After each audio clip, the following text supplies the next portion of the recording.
Donc là, ce sont les documents de Jules Tissot, des photographies faites par un appareillage spécial inventé par Jules Tissot. Oui, il décrit tout ça dans son livre, hein, Donc minutieusement. l'utilisation sans vraiment de fixateur chimique qui altère Ah, il utilise des fixateurs, si. enfin un fixateur, oui, mais qui n'altère pas justement, Beaucoup ou moins. beaucoup moins, Il a fait des milliers d'essais, d'après ce qu'il dit. la cellule et l'altération des composants entre le noyau et le cytoplasme. Alors, c'est surtout les proportions d'ailleurs des produits et la durée d'exposition qui a aussi beaucoup d'importance. Donc photographie de l'observation réelle. Mais disons, on ne peut jamais savoir si c'est réel, mais ce qu'on peut Qui dire, se c'est que rapproche de la réalité en fait. quand on a une structure harmonieuse, il y a plus de chances que ce soit la réalité qu'une structure chaotique. On peut admettre que la vie est harmonieuse et la mort est chaotique. En tout cas, quand on voit on peut difficilement imaginer qu'une méthode préparative aurait pour effet de rassembler des débris entre eux pour les structurer. Oui, effectivement.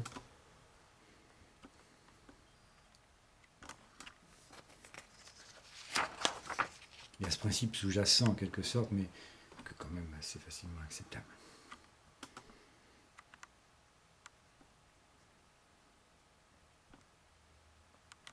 D'autant plus qu'aucun médecin n'a pu voir au cours de ses études de médecine de tels documents. Ah, biologiste, c'est surtout les biologistes d'ailleurs. J'ai montré des photos, pas toutes, à des biologistes de l'université de Poitiers. Ils ouvraient des yeux comme ça. Hein. J'ai jamais vu.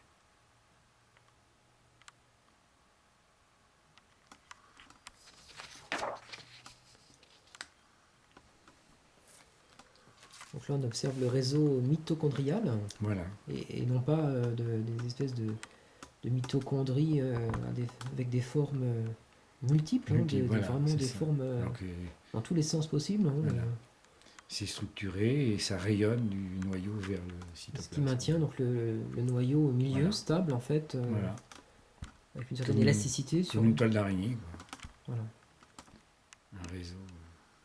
Mais si vous réalisez le réseau en verre et que vous le jetez par terre, eh bien, vous ramassez des débris. Des Y, des anneaux. Et en plus, il y a une fonte. C'est-à-dire C'est-à-dire que la pénétration des liquides de fixation dans les boules et les bâtonnets en fait éclater un certain nombre qu'on ne voit plus après. Voilà. Le phénomène d'osmose. Ils disent plutôt lise, je crois, liser. Liser, fondre.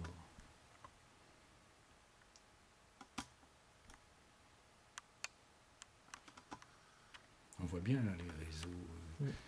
Là où il y en a moins, quand il y en a moins, on voit mieux parce que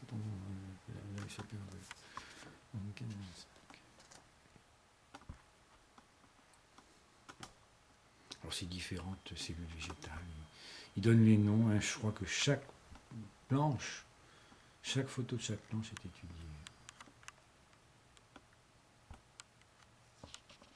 Dans lequel ouvrage, celui-ci de 1946 Voilà, oui. Celui que je vous laisse. Si vous êtes patient. Donc il y a des morceaux qui ont été détruits. Là. Donc là, dans la cellule, on voit là, justement. Par exemple, ici, il y a une partie détruite. Donc en fait, ce qu'on appelle, entre guillemets, le phénomène normal de vacuole, c'est ça? Et éventuellement, je ne sais pas dans ce cas-là si c'est... Mais qui pour lui est une destruction et non pas une réalité. Ce n'est pas une réalité normale de la morphologie des cellules. Maintenant, on ne peut peut-être pas exclure que les médicaments, les produits chimiques qu'on absorbe fassent ce genre de choses sur notre cellule. Sur nos cellules. Et que on ait des cellules en partie détruites, comme ça, dans notre corps.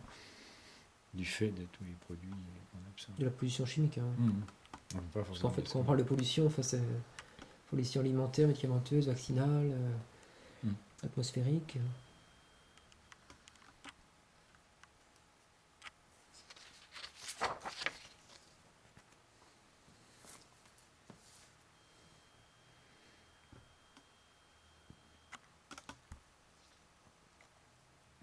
Donc ces photos-là, les 4 personnes qui ont rendu visite à Jules Tissot dans son laboratoire de l'Académie de médecine, Alors, ils ont, ce que lui a ils ont c'était peut-être pas ces photos-là qui sont arrivées après, entre 1936 et 1946. C'était les photos qui étaient contenues dans le livre de 1936 sur le bassine de Koch. Et que je ne peux pas vous montrer. Parce que là, on ne voit pas de bassine de Koch dans cette affaire. Malheureusement, n'ayant pas le livre. là-bas, on voit justement un dessin, parce que donc il n'avait pas de. Ça, oui, c'est des dessins, mais alors je sais pas, c'est pas lui, il a pu photographier des dessins des autres. Je sais pas ce que c'est. Il n'y avait pas de photographie à l'époque, en fait, véritablement, en fait. Je sais pas, mais les premiers auteurs, en tout cas, ne fabriquaient pas, ne faisaient pas de photos. Je crois qu'il a été le premier à en faire, hein. En tout cas d'aussi propre.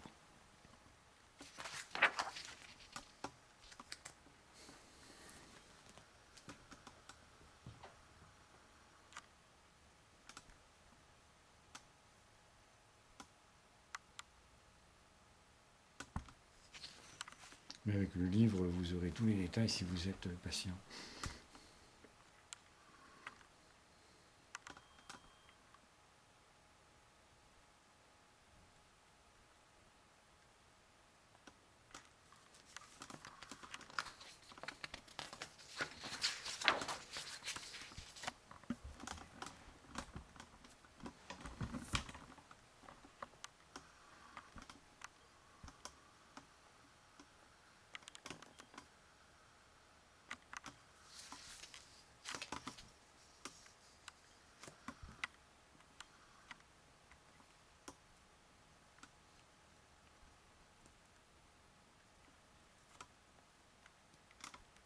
Planche 32, oui. Planche 33. Non, pas moi qui ai fait.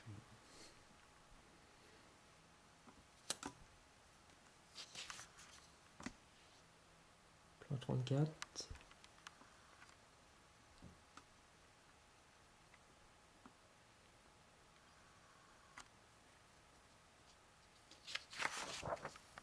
Planche 35.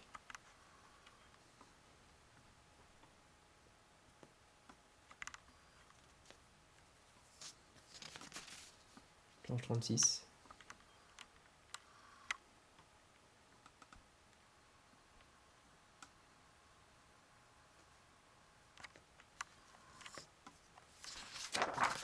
Planche 37.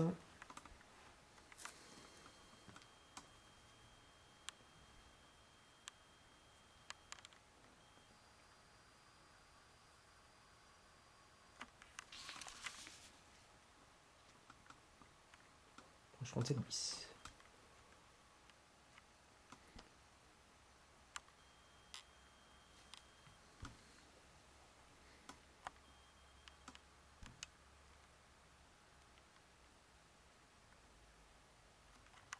On dirait des cellules d'épithélium, si je veux vraiment que je me trompe. Peut-être.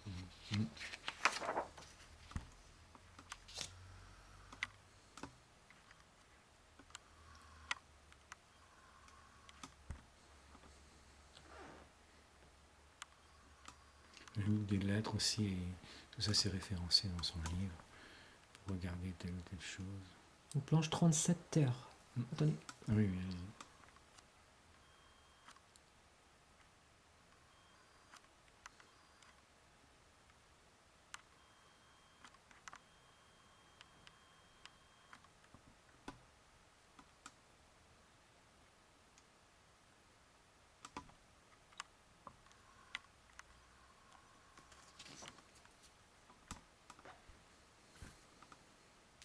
Planche 38.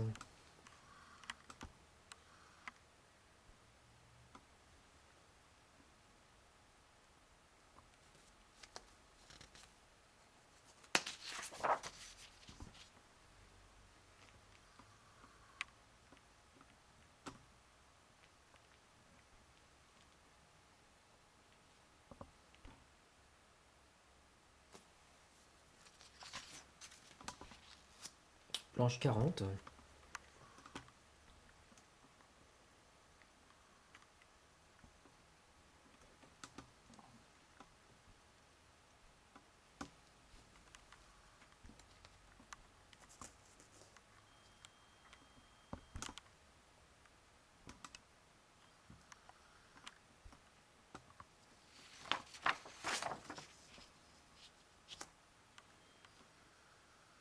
Planche 41.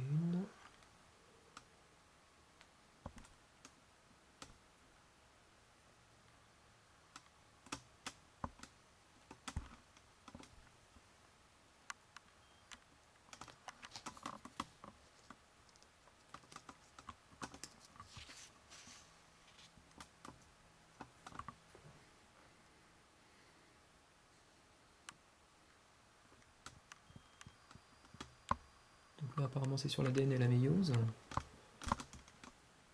Planche 42.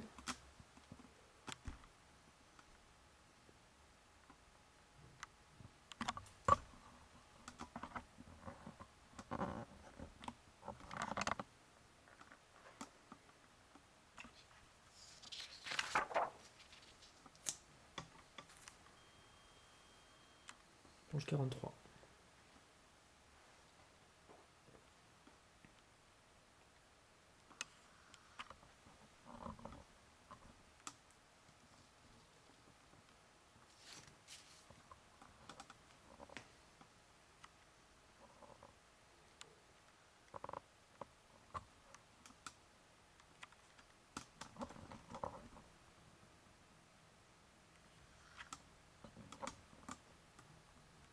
Donc Jules Tissot était physiologiste au Muséum d'histoire naturelle. Il avait un laboratoire dans Paris, Voilà. un petit laboratoire. Il a été aidé par plusieurs médecins et même des chercheurs de l'Institut Pasteur qui lui ont donné des bouillons, Ah oui, pas des bouillons nord, hein, des bouillons c'est compris. De culture. de culture de bactéries, que ce soit de tuberculose, diphtérique, etc. Il fallait qu'ils trouvent les matières premières. Donc il a dédié cet ouvrage en fait à tous les médecins de France Ouais. pour les informer de ses trouvailles. Il a été plusieurs fois à l'Institut Pasteur qui l'ont boudé et qui se sont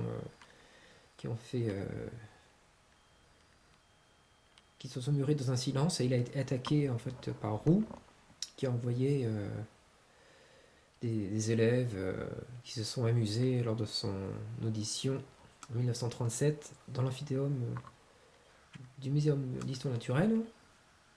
D'ailleurs, il y avait des journalistes qui étaient conviés, et le lendemain, en fait, bien que la conférence ait été applaudie, il n'y a pas eu le retentissement attendu. Il y a une espèce d'omerta, hein, comme dans la presse.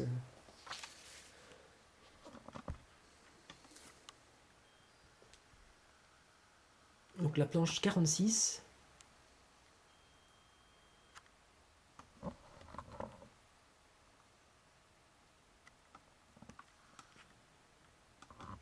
C'est une auto-édition, hein, ce livre, hein, parce qu'il a voulu communiquer ces informations à la clinique de médecine, qui a refusé évidemment de publier ces communications.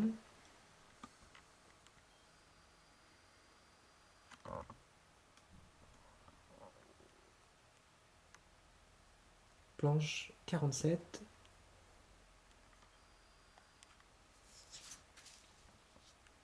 Planche 48.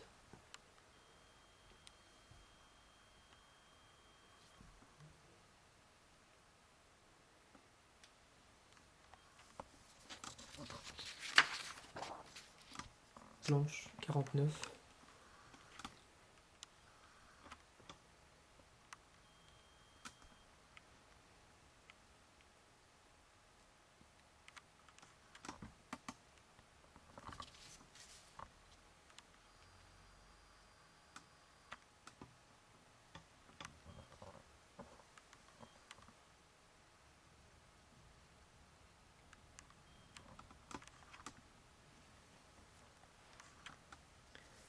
Donc c'était planche 50.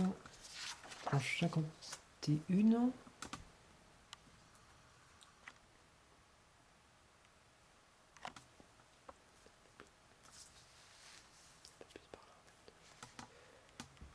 Planche 51.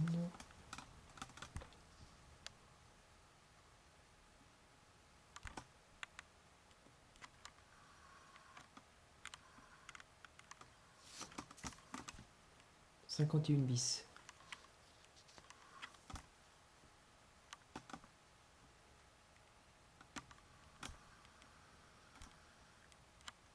Ce ne sont pas des nénuphars, sûrement. Hein. Pas...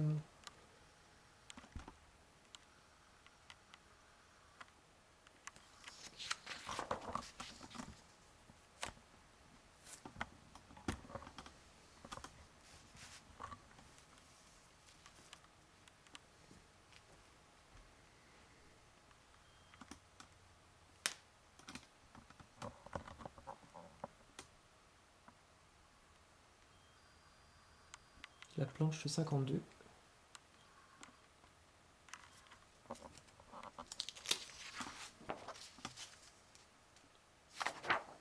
La planche 53.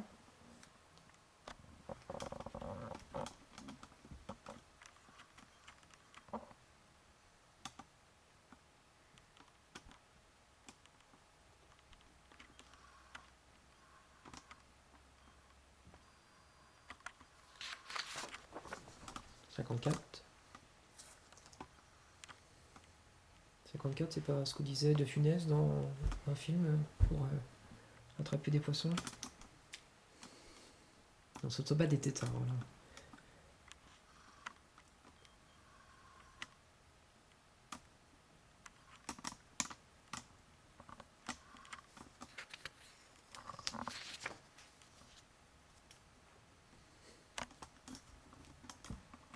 Donc, la plage 55.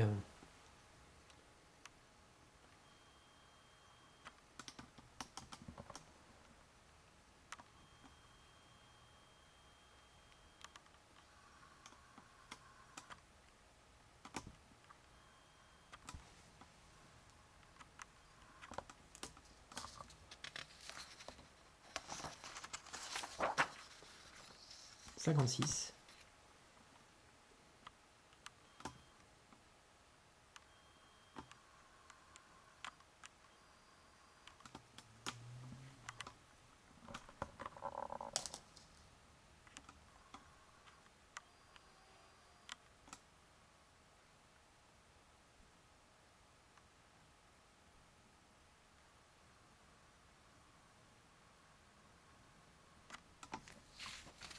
Plage 57.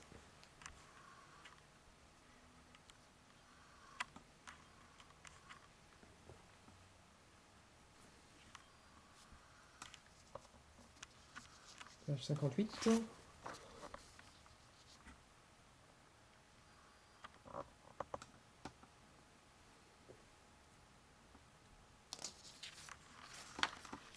Plage 59.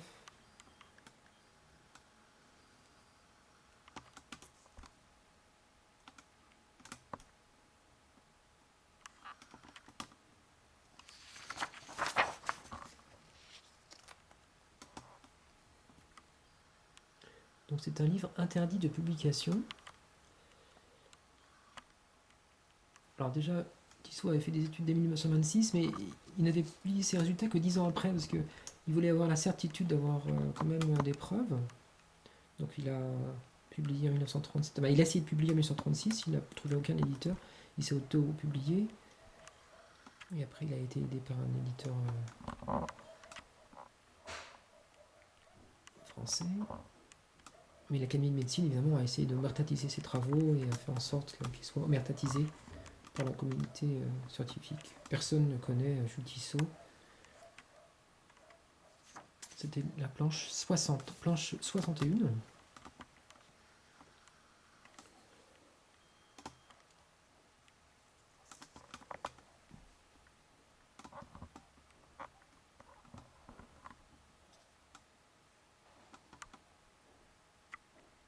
Enfin, personne ne connaît parmi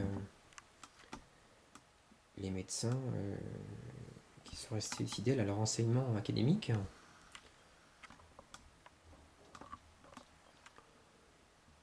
On retrouve des citations de ces recherches dans le livre, par exemple, de l'homéopathe Michaud.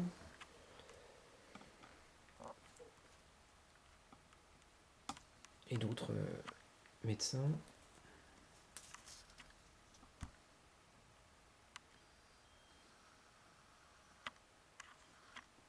Donc c'était la plage 62.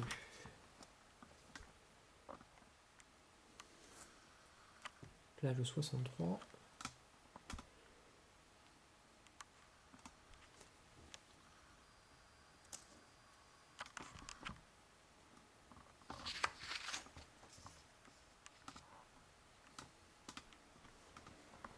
Plage 64.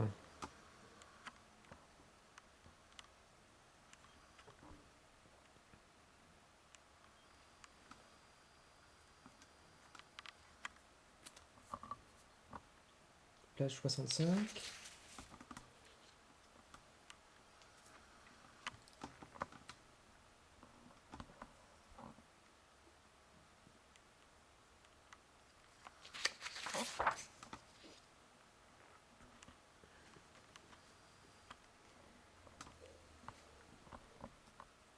Plage 66.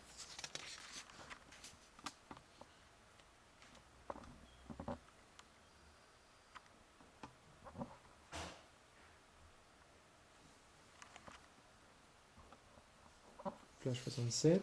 Maintenant la plage 68.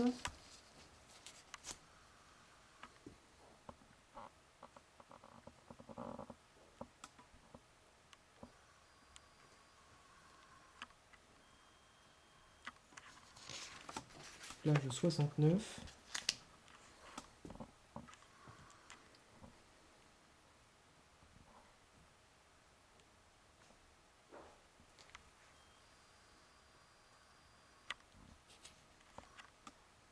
Plage 70.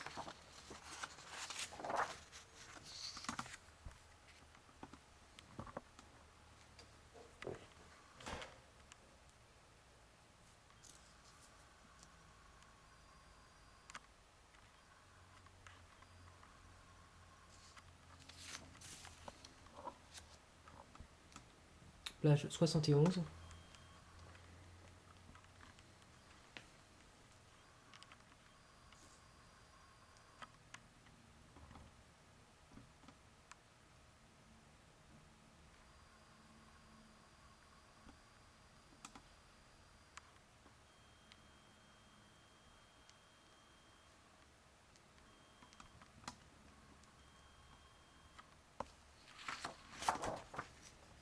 Plage 72.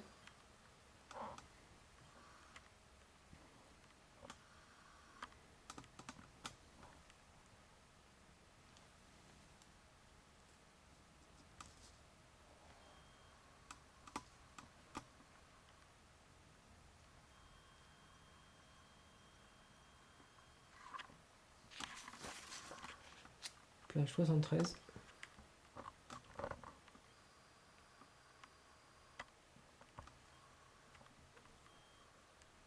Donc sur chaque plage vous avez un numéro. En bas, hein, plage 73. Qui permet de comprendre et d'identifier la photographie. Et ce que ça représente. Plage 74.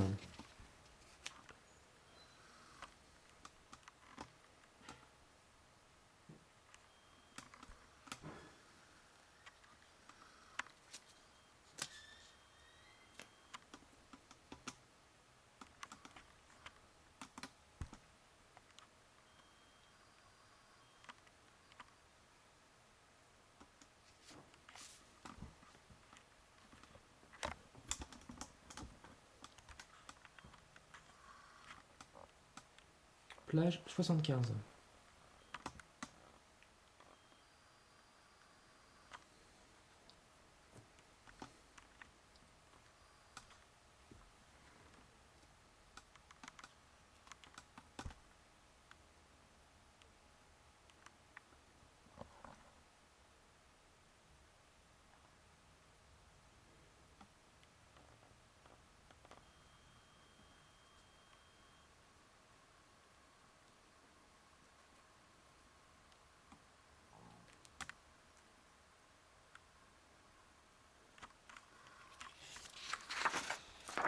Voilà. On a un bon volume, hein. Ouais.